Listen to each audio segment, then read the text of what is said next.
বহুদূর। আপনার নাম কি? আমার নাম শামসু সাহেব, আপনি একজন গরুর ব্যাপার খুব সম্ভব। আচ্ছা, আপনি কয়টা গরু নিয়েছেন আজকে? একটা। এই একটাই নিয়ে আসেন। এটা একটা দুধের গরু, আমার মনে হয় বাচ্চা আছে নাকি? আচ্ছা, বাচ্চা আপনারা বিক্রি করে দিয়েছেন না বাড়ি রেখে আসছেন, পরে বড় হইলে বিক্রি করবেন। এই গাই আপনারা বিক্রি করতেছেন, এই তো?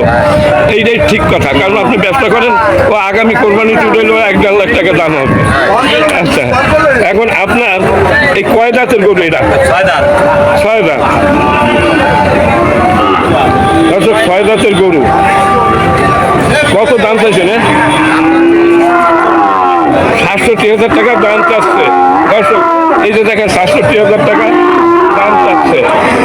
এর বাচ্চা আছে, বাচ্চা উনি বাড়িতে রেখে আসছে, কারণ বাচ্চা পুষে আবার আগামী কোরবানি ঘাটে উঠলে 1 লাখের উপরে একটাতে দাম হবে। এখন নিয়ে আসলে তো 30 থেকে 35-এর বেশি এর বাচ্চা বেচা যায় নাকি? ঠিক। ঠিক আছে, আপনাকে ধন্যবাদ।